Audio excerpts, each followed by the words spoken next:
magaciisu waa Doollo, xaruntiisuna waa Wardheer, waa gobol ka tirsan dawlad deegaanka Soomaalida ee wadanka Itoobiya, waana kan ugu weyn iminka gobolada deegaanka. Warbixintan waxaan si gaar ah ugu eegayaa xaaladda caafimaad ee gobolka, waana warbixinta ugu horeysay warbixin taxanayaal oo ku saabsan baahiyaha asaasiga ee ka jira gobolka.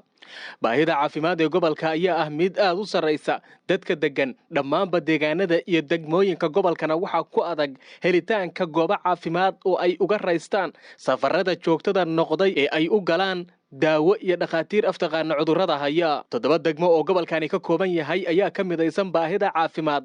dhammaan degmooyinka iyo tuulooyinka gobolkana waxaa ka dhisan guryo qurux badan oo loola niyooday goobo caafimaad, balse marka gudaha u gasho kuma arkayso daawadii ay dadka buko u baahnaayeen. shaqaaluhuna ma ahan kuwa aqoontoodu meel dheer gaarsiisan tahay. qofka markii xanuun daran lagu arko waxaa caafimaad lagu qaadaa Soomaaliya ama magaalooyinka waaweyn ee Itoobiya oo ay ugu sokayso Jigjiga oo 100 kiiloomitir gobolkani looga socdo. waxaan aadnaa gaalkacyo wayada noogu sokaysa meel adaal ku ron yahay leh wax qabad leh ayada noogu sokaysa. isbitaalka waxaan hadda u aadnaa Harar iyo Dirir Dhabe Jigjiga intay noo jiraan waad garan kartaan. haddii aan haysano isbitaalkani noo shaqeynayo naloo shaqageliyo annaga iyo intii ka soo rogan gobolka Wardheer badda uu anfici lahaa.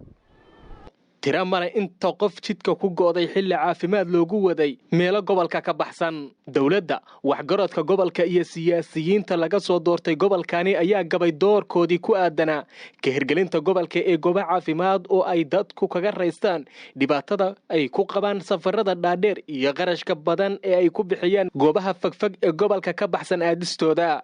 waxaa tira beelay qaylada shacabka ee codka sare ay dawladda uga codsanayaan daawada, waxayna naftooda ku maaweeliyaan inay haystaan dawlad xoog leh oo mar ay noqotaba dib u soo eegi doonto baahiyaha ay qabaan. inkastoo ku taamida fikirkaasi uu noqday halbacaad lagu lisay, waxayna sheegeen in aysan ka daalayn fariimaha iyo baaqyada ay dawladda u dirayaan ilaa iyo inta wax laga qabanayo dhibka haysta. 100 jeer aan naloo yimid waxaan gaarnay haddii uu imaado nin dacwaysan goobaha iyo kumnusheera inaan madno dawladdiyo isbitaalka wax ka qabanaysa. waan daalay dawladna soo gaar.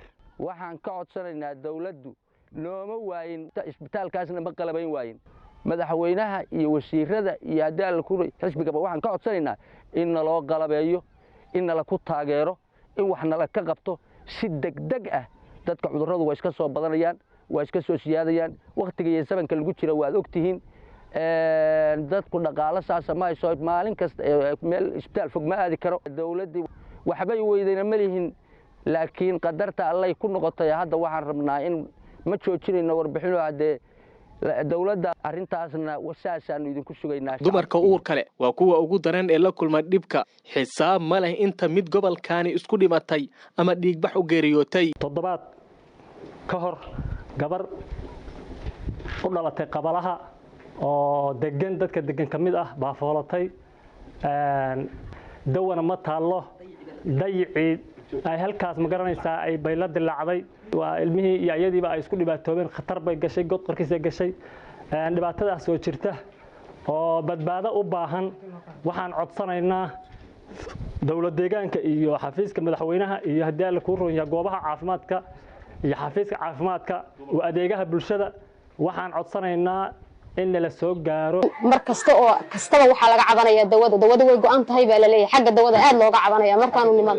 hay'adaha caalamiga ma yimaadaan, mana jirto warbaahin madax bannaan oo tooshka ku daarta dhibaatada qori isku dhiibka noqotay ee Itoobiya iyo Soomaalida aan dhaamin ee deegaankani u kala dambeysay ay ku hayso dadkan. marka aad gobolkani cagaha dhigto kana timaado meel kale ha noqoto Itoobiyada kale ama Soomaaliya ama dawlad kale, waxa kugu adkaanaysa helitaanka waxyaabo badan oo naftaadu jamanayso. haddii xanuun kugu yimaadana daawo dhireed mooyee wax kale hana wilin, sida anigaba igu dhacday bartamihii 2018.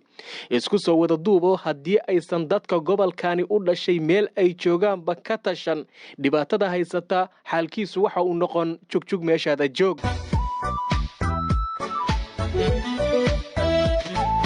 xaruntii guurtiidiyo karadada dhashay abwaanada kayiga tigardaadisay tolloy gobaanimaad karureedii